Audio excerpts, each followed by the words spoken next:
Halo, nama saya Rizky Abdillah, saya dari Prodi TRPL. Pada kesempatan kali ini saya akan menjelaskan tentang materi sistem operasi. Oke, kita langsung ke slide pertama. Apa itu sistem operasi? Menurut definisi umum, sistem operasi adalah sebuah perangkat lunak sistem yang mampu mengelola sumber daya atau resource dari sebuah software dan hardware agar dapat berjalan dengan baik, serta memudahkan proses interaksi dengan pengguna atau user. Jika kita analogikan sederhana, hubungan antara operating system dengan komputer adalah seperti kendaraan bermotor dan bahan bakar, di mana tanpa adanya bahan bakar, tentu saja kendaraan bermotor tidak akan bisa berjalan dengan semestinya. Kita lanjut. Sejarah sistem operasi. Di generasi pertama pada tahun 1945 sampai 1955 merupakan awal terciptanya sebuah perangkat komputasi elektronik yang mampu menggantikan peran sistem komputasi mekanik. Hal tersebut disebabkan kecepatan manusia dalam menghitung dan mengingat informasi sangatlah terbatas, sehingga sering melakukan kesalahan. Oleh karena itu, di dalam generasi ini terbentuklah sebuah sistem komputer yang diberikan perintah atau instruksi untuk dapat mengerjakan secara langsung setiap tugas yang diberikan secara cepat dan tepat. Di generasi kedua, yaitu pada tahun 1955 sampai tahun 1965. Pada generasi kedua ini memperkenalkan sebuah gagasan baru yang diberi nama batch processing system, yaitu pekerjaan yang dilaksanakan secara real time dalam satu rangkaian berurutan. Pada generasi ini belum menggunakan sistem operasi khusus, namun masih menggunakan fungsi dari operasi sistem yang dinamakan IBS, YS, dan FMS.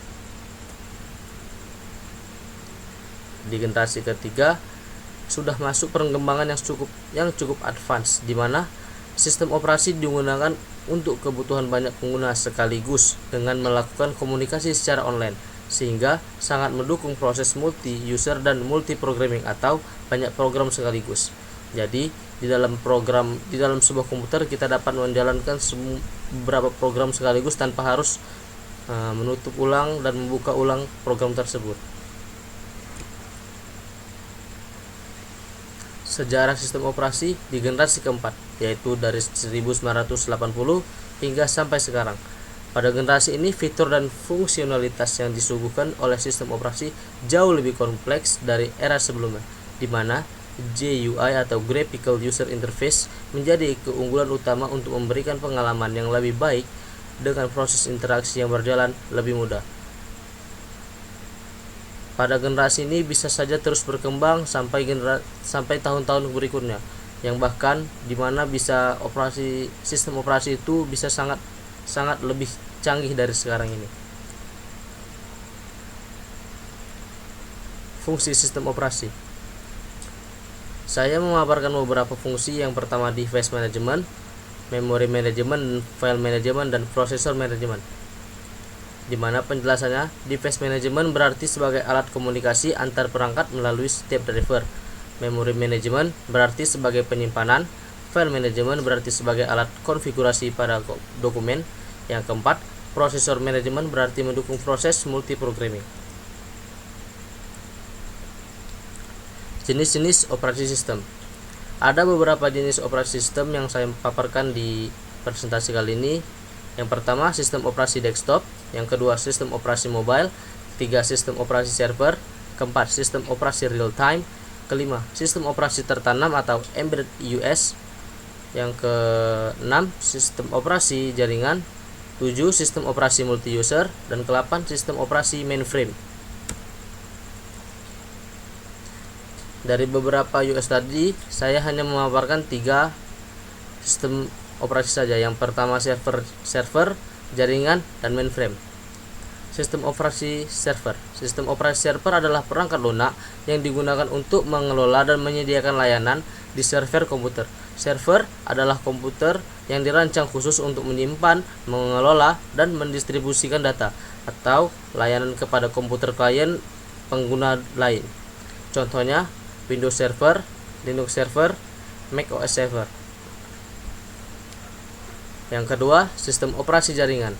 Sistem operasi jaringan atau Network Operating System adalah perangkat lunak yang digunakan untuk mengelola dan mengordinasikan komunikasi antara perangkat dalam sebuah jaringan komputer. Contohnya, Cisco iOS digunakan di perangkat jaringan Cisco dan Juniper Junos digunakan di perangkat jaringan Juniper. Yang ketiga, sistem operasi mainframe. Sistem operasi mainframe adalah sistem operasi yang digunakan pada komputer mainframe yang merupakan komputer berkinerja tinggi yang mampu menangani beban kerja bisnis yang sangat besar. Contoh sistem operasi mainframe termasuk IBM ZOS. Cara kerja sistem operasi. Tahap yang pertama, sistem operasi akan dimuat dalam perangkat komputer menggunakan boot program, di mana proses booting dilakukan saat menyalakan PC atau device lain. Setelah itu, OS bertugas untuk mengatur dan mengelola setiap program aplikasi pada perangkat yang akan digunakan. Aplikasi tersebut akan membuat permintaan kepada API atau Application Programming Interface agar user tidak perlu mengetahui bagian dapur dalam software yang sedang digunakan. Tugas dari OS akan mengeksekusi berbagai instruksi yang dilakukan oleh user, sehingga tujuan utama dari sebuah operating system tentu saja untuk mempermudah proses user dalam menggunakan aplikasi dengan efektif dan efisien. Dari beberapa penjelasan tadi, saya dapat menarik kesimpulan. Yang pertama, sistem operasi merupakan sistem yang mampu menghubungkan perangkat lunak dengan kebutuhan perangkat kelas untuk memudahkan pengguna dalam berinteraksi pada komputer. Yang kedua, dalam proses implementasinya terdapat berbagai jenis OS yang digunakan berdasarkan cara kerja masing-masing. Yang ketiga, Anda dapat memilih dan menentukan OS yang sesuai dengan kebutuhan, aktivitas, serta bisnis Anda.